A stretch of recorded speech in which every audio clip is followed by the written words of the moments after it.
You can follow every hook formula that's on Instagram and still feel like your content is invisible. I know this because I've spent hundreds of hours inside real accounts with money on the line, tearing apart hooks for coaches, tutors, brick and mortar owners, and tiny audience creators who have great offers but dead content. What I learned is that hooks don't fail because they're bad on camera. They fail because almost everyone makes the same mistake. They write hooks that anyone can say yes to instead of hooks that describe the exact moment their best fit buyer is living through today. So in this video, I'm going to break down why 90% of your hooks are quietly dying in the first 3 seconds and show you the simple shift that makes the right people stop scrolling and think, that's me. I need to hear more about this. Before we talk about that mistake, let's get really clear on the job description of a hook. Most of you are secretly asking your hook to do way too much. You want the one line to call out your niche, state the problem, tease the solution, show your personality, prove your expertise, and also somehow close the sale. And that is not a hook's job. A hook has 2 jobs only. Make the right person stop scrolling and make them decide, I need to hear the next line. If your hook doesn't cause that reflex in your ideal buyer, it doesn't matter how good the rest of the video is. They're never going to see it. So in everything we do today, I want you to hold these 2 jobs in your head. Not go viral, not get millions of views, just stop the right person and pull them into the next line. Okay, so let's get into the mistake that quietly kills about 90% of hooks I see. They're written so broadly that almost anyone can nod along. You know the ones that it goes, are you a coach struggling to get sales, struggling to lose weight in menopause? On the surface, it sounds right. You're like, well, I've called out their niche and their problem. That's what the copywriting books say. But watch what actually happens. A broke beginner can say yes. A 7-figure operator can say yes. Someone who could never afford you can say yes. Someone who kind of has a problem but is totally wrong for your offer can also say yes. When your hook is that generic, the platform throws you into that anyone with that issue bucket. So you end up with views from people who can't help, comments from people who don't want to work with you, DMs from people who will definitely ghost you, and your retargeting gets poisoned by the wrong views. That's why you can be doing everything right and still feel like your content isn't moving the needle. Your hooks are opening doors for everyone instead of doors that are only your ideal clients can walk through. Let's ground this in the triangle that you've seen me teach millions of times. In every market, you've got 3 groups. The first and the most important one is the floor clients. That is people who just barely meet your minimum requirements. Second is the ceiling clients. People who already are in a great spot and are the easiest to get insane results for. The sweet spot is the middle, where most of your content should live. For example, when I was coaching my private client, his ceiling clients are future pre-med kids at elite school who need A in physics. The floor might be kids who just need to pass a science requirement and honestly don't care that much. Now let's go for the menopause weight loss example. The ceiling is the successful woman whose business, family and life are all in order except for her health, completely changing after 40 and nothing is working anymore. The floor is I'd like to lose a few pounds someday. Tire kickers who will try to get the free thing will never commit. I'm sure you're starting to understand what I mean here. Most hooks completely ignore this. They just say, are you struggling with X? So they attract everyone from can't afford you all the way up to could be a perfect client into one mushy bucket. The point of today is to stop writing hooks for everyone who kind of has this problem and start writing hooks for the exact people who sit between the floor and the ceiling client. The ones you can actually help and who can actually pay you. So what do you do instead?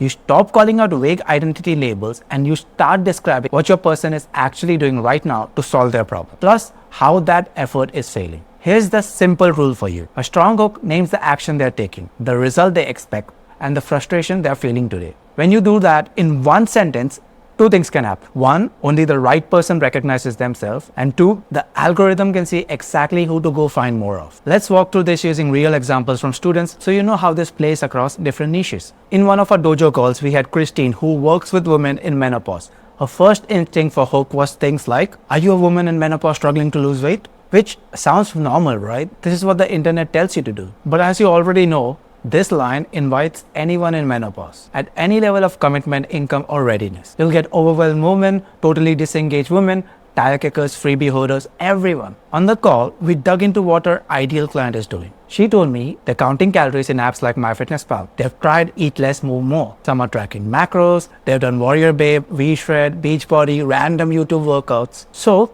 I just pushed her. How would they describe what they're actually doing? How would they describe what's not working? What's the daily symptom? And that turns into a hook line that looks like this. You're tracking every calorie in MyFitnessPal, lifting 3 days a week, and the scale hasn't moved in a month since you hit menopause. There's a clear distinction between who the first hook is for and who the second is for. A 25-year-old just dabbling with weight loss does not recognize herself there. But a busy premenopause woman who has tried all those things instantly feels called out in a good way. That's what we want your hooks to do. Let me just show you another one. I also had a client named Chad who does breath work for high-performing men in sales and business. His initial hook was something like this. You've done coaching and meditation and breath work, but still feel like you're running from yourself. That is beautiful language, but does it even make sense? So we drilled into the daily symptom. For commission sales guys, they have anxiety before sales calls, they procrastinate while dialing, they overthink and then bomb the conversation. For CEOs, they can stay calm at work, but they blow up on their partner and their kids when they get home. Everything annoys them. They feel like they don't have any emotional buffer left. So we turned all those ideas into a concrete hook, which sounds something like, most men in sales have brutal anxiety before a call. Give me 5 minutes and I'll walk you through the breathwork pattern that calms your nervous system so you can actually close instead of freezing. Or you can use something like, you're calm and control all day at work, but the second you walk through the front door, you're snapping at people you love the most. In the next 5 minutes, I'll show you the breathwork pattern my clients use before they step into their house. That is one specific moment, one specific behavior, one specific pain. So let's pull back up to the bigger picture for a second. People ask me all the time, Akhil, why are my CPMs going up? Why do my hooks burn out so fast? And most of the time, it's because they're running the same broad, are you struggling with X message, to the same big audience over and over again. When you write specific self-identifying hooks like this one, like the ones we just walked through, 3 things happen. Views might go down, but that means you're not getting random eyeballs, which is good. But because of this, qualified attention goes up. More of the people who do stop are actually between the floor and the ceiling. They meet your minimum requirements and are close enough to your ideal that you can help them. The algorithm even learns faster. When the first 100 people who engage with the video all have the same daily symptom, the platform knows exactly who to find more of. This is literally how you train the algorithm, by writing hooks that make only your ideal person self-identify and engage. That is also why when people brag to me about viral videos, I'm like, cool, but did it fill your business with the right people? Or did it just blow your retargeting with a bunch of folks who will never buy from you? I would rather you have 1,000 views from the right people than 100,000 views from everybody. Let's turn this into something you can actually implement today. Grab 3 recent hooks that you've written. They can be email subject lines, reel hooks, YouTube titles, whatever.